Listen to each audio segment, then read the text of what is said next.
Mesdames, Messieurs, bonjour, bienvenue au journal.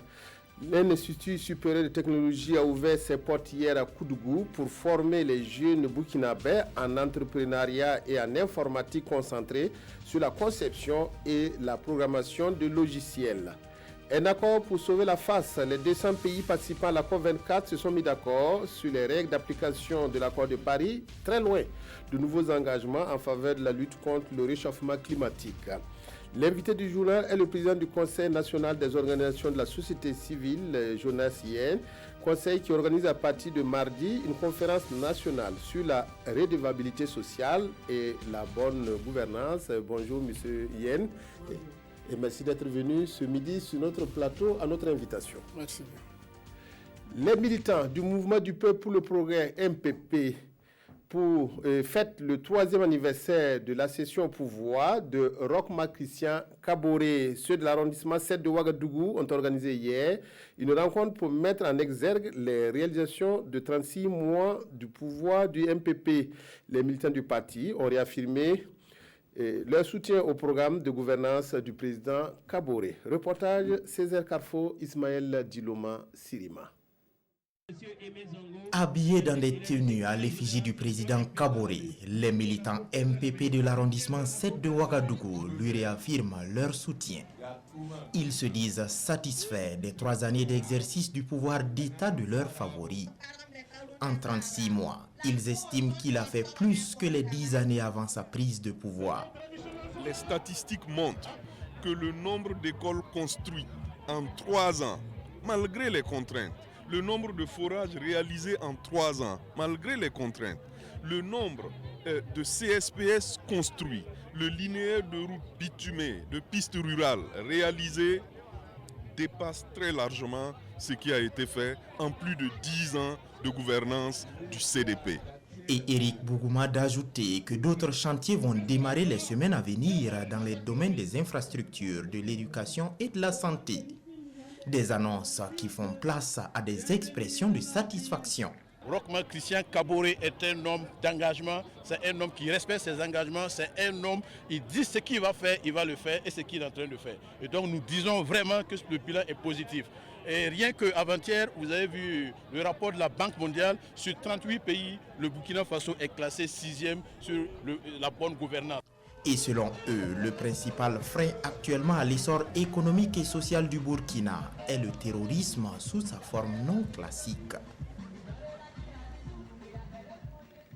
Inauguration par le ministre de l'Enseignement supérieur d'un institut de technologie à Koudougou dans le Boulkiemdé, dénommé Burkina Institute of Technology. Cette école supérieure va former des jeunes en entrepreneuriat et en informatique concentrée sur la conception et la programmation de logiciels. Reportage à Koudougou, Daouda Ouattara, Aimé Solange Guigma. Burkina Institute of Technology, une nouvelle école supérieure de la technologie ouverte aux bacheliers et aux étudiants désirant se spécialiser en informatique. Toujours en chantier, cette initiative est portée par des Allemands et des Autrichiens qui entendent offrir plus d'opportunités aux jeunes du Faso à travers le pouvoir des technologies. L'année dernière, nous sommes allés aux États-Unis, à Silicon Valley.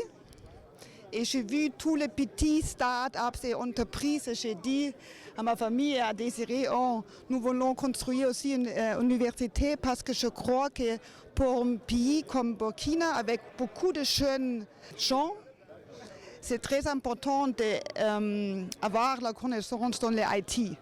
Parce qu'il y a beaucoup de possibilités de travailler dans ce domaine. 5 classes sont déjà opérationnelles avec un programme concentré sur la conception et la programmation des logiciels et sur l'entrepreneuriat dispensé en anglais.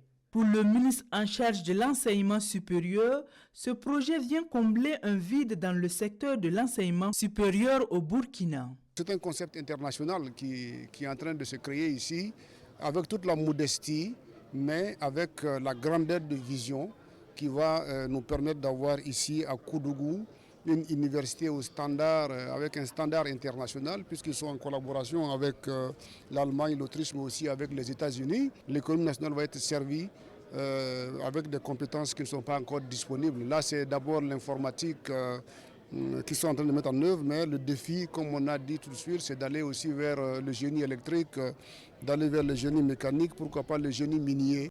La cérémonie a également été une occasion pour la ville de Koudougou de reconnaître les mérites de Anna Pertol, la fille de la fondatrice de l'Institut, qui à travers son engagement a pu réaliser 10 forages et des jardins communautaires au profit de 3000 femmes de la province du Boulkiemde. Gala de charité du club des hommes d'affaires franco-burkinabè, il s'est tenu hier nuit pour lancer un processus de collecte de fonds pour les enfants en situation de rue et les femmes démunies. Un geste pour redonner le sourire, l'amour et l'espoir à toutes ces personnes en situation difficile. Yacouba Gamene Abdul Rasmane Zongo.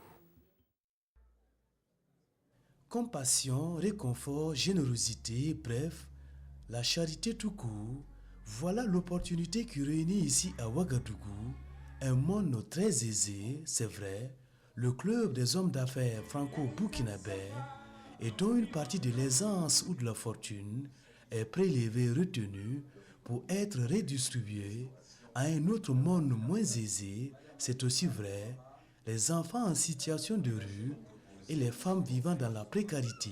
Nous avons effectivement la volonté d'appuyer le ministère, de soutenir ces efforts pour aider les enfants qui sont dans la rue et qui ont besoin d'aide. Il y a la soirée de gala qui est organisée, les donateurs se sont manifestés, il y a encore d'autres activités qui vont nous permettre de récolter des fonds. Les fonds collectés seront reversés au ministère de la Femme, courroie de transmission entre le donateur et les bénéficiaires. Plus que jamais, nous avons besoin de cet élan de solidarité pour arriver à des résultats probants. Il est important que les gens sachent aussi que pour arriver à ces résultats, il faut mobiliser des ressources. Et c'est dans ce sens que cette soirée est la bienvenue.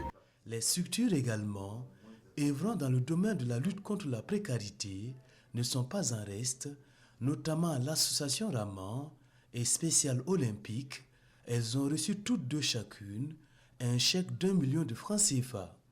La soirée marque le début de la collecte de fonds qui s'étendra sur plusieurs semaines et le club des hommes d'affaires franco-burkinabè, à travers cette œuvre caritative, vole au secours de la frange de la population dite vulnérable et contribue modestement ainsi à apporter sa pierre à la construction de l'édifice de l'amour et de la solidarité.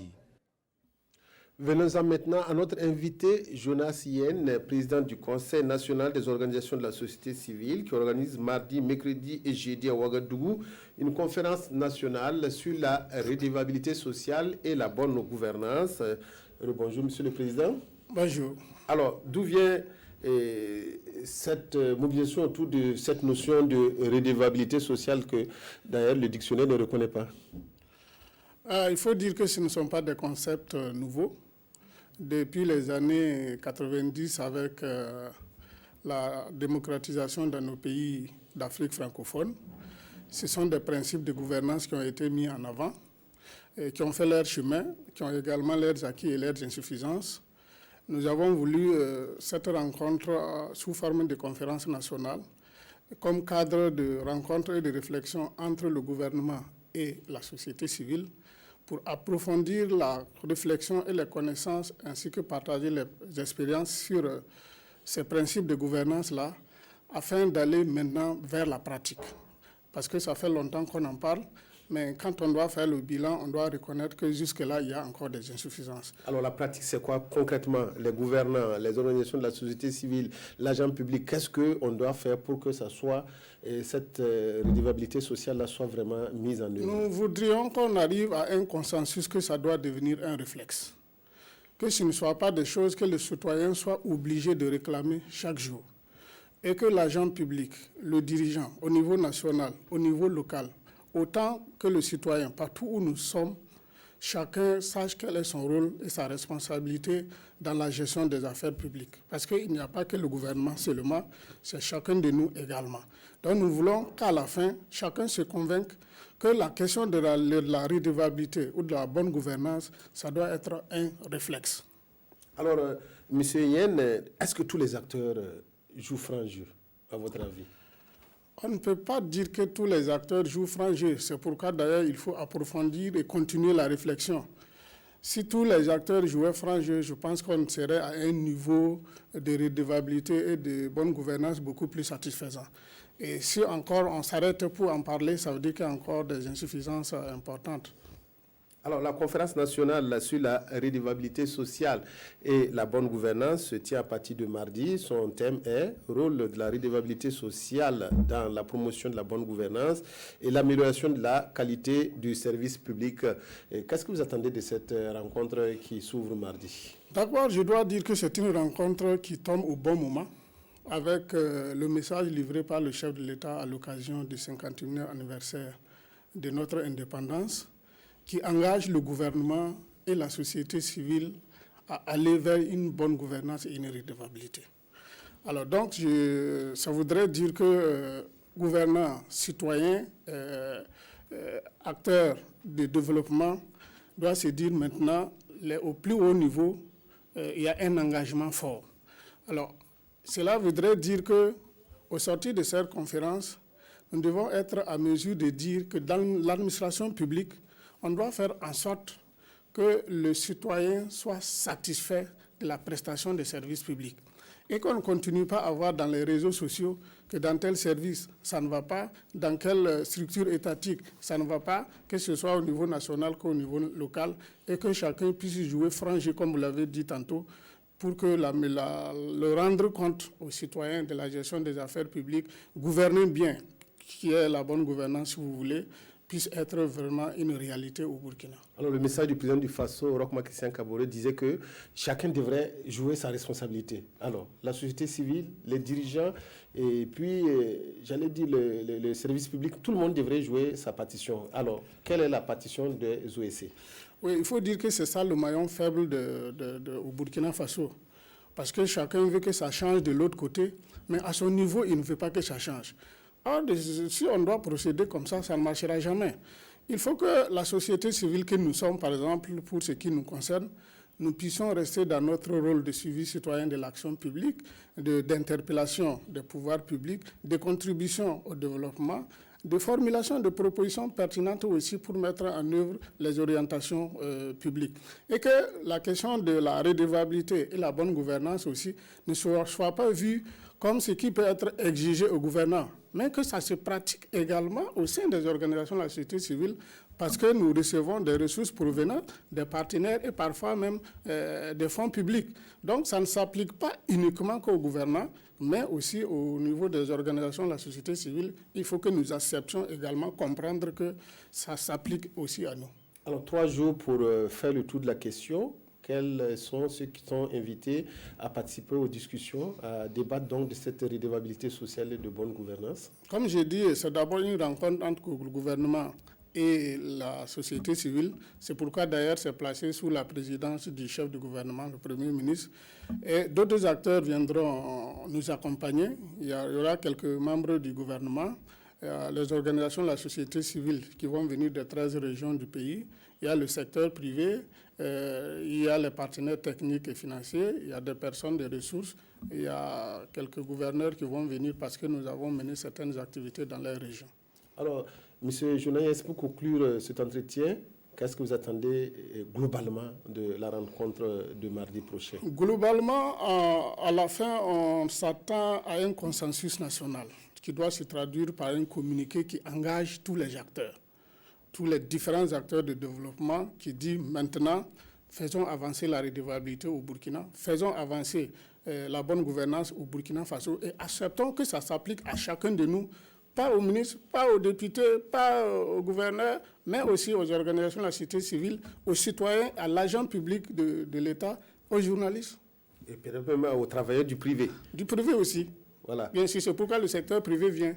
Merci beaucoup, M. Jonas Yen, président du Conseil national des organisations de la société civile. Ce conseil organise à partir de mardi à Ouagadougou une conférence nationale sur la redevabilité sociale et la bonne gouvernance. Merci d'être venu ce midi nous en parler. C'est moi qui vous remercie. Les potiers manient l'argile avec dextérité pour nous proposer plusieurs objets de notre vie quotidienne, mais rares sont celles qui s'aventurent dans la peinture de ces poteries. À Bobo-Dioulasso, Maïmouna Dao s'adonne à cette activité et suscite la curiosité des habitants de la ville. Gros plan sur elle avec Martin Zerbo et Mireille Carole Touma. Un laboratoire de fortune, un trousseau de pinceaux, de la peinture et c'est parti pour une séance de travail. La poterie, Maïmouna Dao l'exerce depuis l'âge de 4 ans. Avec le temps, elle apprend elle-même à embellir ses peaux.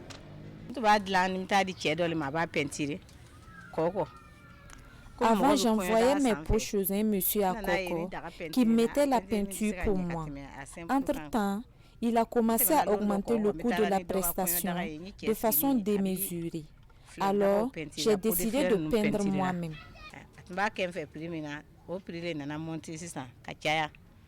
Environ 1 heure d'imagination et de créativité, et le produit fini est là. Un vase en forme de coque. Ce pot, c'est pour un mariage. On peut l'utiliser pour décorer la maison ou mettre de l'eau pour boire. Ça rafraîchit l'eau.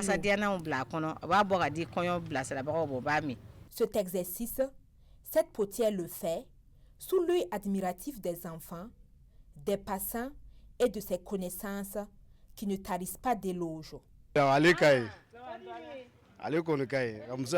C'est très joli, elle fait ressortir son savoir-faire. Bon, je l'apprécie très bien, elle ne se débrouille pas mal, elle fait son travail et les gens l'apprécient aussi. Bon. Souvent moi-même je gagne des clients pour elle, des commandes, je viens la donner, elle fait et puis elle livre ça. Moi-même j'apprenais un peu à faire ça avec elle. Souvent si elle a des difficultés, elle m'appelle. Quand je quitte l'école, je viens, je l'aide à piler l'argile là, puis souvent elle me donne des petits jetons. Avant d'arriver à cette séance de finition, les pots préparés depuis une semaine sont d'abord passés à l'épreuve du feu qui permet de les cuire. Tout se passe avec délicatesse pour recueillir au finish le plus grand nombre de pots possible. La célébration de la fête de l'indépendance s'est poursuivie pour les CRAC du Burkina. Après Manga, ses élèves sont allés à la découverte du ranch de Nazenga, une balade touristique qui a émerveillé ses élèves qui voyaient pour la plupart grandeur nature des animaux comme l'antilope ou le buffle. Cette sortie a été aussi une occasion pour en savoir davantage sur le potentiel faunique de ce ranch, un lieu de biodiversité. Gira Somé, Olopoda, reportage. Des CRAC à la découverte de la réalité sauvage au ranch de Nazenga.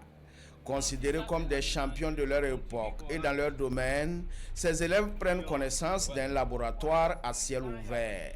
Un laboratoire qui regorge un potentiel faunique pour le plaisir des yeux.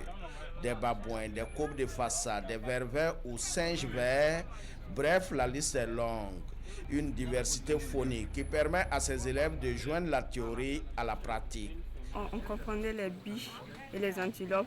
On ne savait pas qu'il n'y avait pas de biches au Burkina, mais on vient de découvrir ça, donc ça nous aide encore dans notre éducation. Nous avons des buffles, nous avons des hippotragres, nous avons des bubales, en somme des grandes antilopes, des moyennes antilopes, des petites antilopes, et qui attire pas mal de personnes ici. Et cela permet, à travers l'activité touristique, de générer des ressources qui alimentent le budget de l'OFENAB et qui permet aussi de soutenir des actions ici. Nazenga, c'est plus de 5000 visiteurs, 50 chasseurs et 15 tonnes de poissons par an, avec une recette annuelle de 200 millions de francs CFA. Pour rendre ce lieu de biodiversité plus attrayant, l'Office national des aires protégées, à travers ses partenaires, a réalisé de nouvelles infrastructures d'accueil. De grands projets expliqués aux visiteurs du jour. Le milieu naturel, tous les aménagements, les gens étaient émerveillés. Et je pense que le rôle également de Nazenga et dans sa gestion est également de promouvoir l'éducation environnementale. Ce sont des enseignants, ce sont des élèves, des CRAC qui sont venus. Je pense que c'est un bon relais. Ces CRAC du Burkina repartent satisfaits. Quelques-uns nourrissent l'espoir de revenir un jour pour découvrir d'autres espèces et pourquoi pas cueillir du rêve. Le Basga, ou fête des récoltes du roi de Zungrantenga, bat son plein depuis vendredi dernier à Tenkodogo. Cette fête coutumière est célébrée sous le signe de la cohésion sociale et de la lutte contre l'insécurité. Le point culminant du Basga 2018 a été atteint hier avec les rites ancestraux respectés à la lettre. Au palais royal, de nombreuses personnalités sont venues présenter leurs vœux à Naba Gigampole. Amado Ilbudo, Draman Guéné, reportage à Tenko. Des coups de canon pour annoncer la sortie du roi le dimanche de Tenkodogo. La procession au rythme de tam-tam se dirige vers le trône, symbole de la chefferie. Autour de Naba Gigampole, la famille royale et les ministres du roi. Dans le trône, le chef reçoit les meilleurs vœux des notables.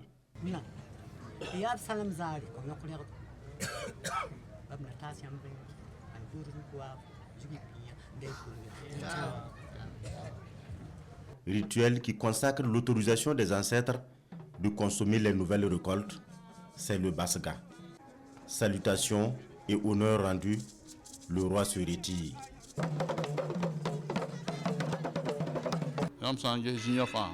Le pays fait face à des actes d'insécurité, des fadas à Dori et dans certaines localités. Ces terroristes posent des actes horribles. Que Dieu et les ancêtres les combattent pour nous. Le chef de file de l'opposition a fait le déplacement de Tenkodogo pour souhaiter bonne fête au Dima. À sa suite, le médiateur du Faso. Elle porte le message de paix du président du Faso au roi de Zungrantenga. Demander que la grâce de Dieu et la grâce des mânes et des ancêtres puissent accompagner ce peuple qui a tant besoin de sérénité, qui a tant besoin de cohésion, qui a tant besoin de paix pour pouvoir aller vers le développement durable. C'est le 3e Basga ou fête des récoltes de Naba Gigampole après son intronisation en 2016 comme 29e roi de Zungrantenga. Une fête annuelle qui consacre le début des récoltes. La COP24 a joué les prolongations à Katowice pour finalement aboutir à un accord à minima. Les 200 pays participants se sont mis d'accord sur les règles d'application de l'accord de Paris. C'est en quelque sorte un mot d'emploi de ce qui devrait être fait pour lutter contre le réchauffement climatique. C'est dire que de nouveaux engagements n'ont pas été pris en Pologne après 2 semaines de discussions houleuses. Un accord à minima à la COP24. Après 2 semaines de tergiversation et de débats houleux et plus de 24 heures de prolongation, les quelques 200 pays réunis à Katowice ont scellé un compromis. Ils se sont mis d'accord sur les règles d'application de l'accord de Paris, une sorte de mode d'emploi qui régira la lutte contre le réchauffement climatique durant les prochaines décennies. En revanche, les pays participants n'ont pas pris de nouveaux engagements alors que ceux pris à Paris il y a 3 ans sont jugés insuffisants par les experts du GIEC. Ils conduiraient à un réchauffement de plus de 3 degrés d'ici la fin du siècle. Or, la hausse ne devrait pas dépasser 1,5 degré sous peine d'immenses bouleversements. Les matchs allés des 16e de finale de la Coupe de la Confédération africaine CAF se disputent ce week-end. C'est ainsi que Salitas FC était en déplacement hier à Port Saïd en Égypte pour affronter Al-Masri. Victoire du club burkinabé par 2-0. Nos envoyés spéciaux Issaka Ouedraogo et Kalfa Ouattara reviendront au cours de nos prochaines éditions sur cet exploit. Bravo à Salitas qui fait la fierté du football burkinabé. C'est ainsi que se termine cette édition. Merci aux équipes techniques et rédactionnelles et au chef d'édition Amadou Ardodiko. Merci à vous, chers téléspectatrices et téléspectateurs.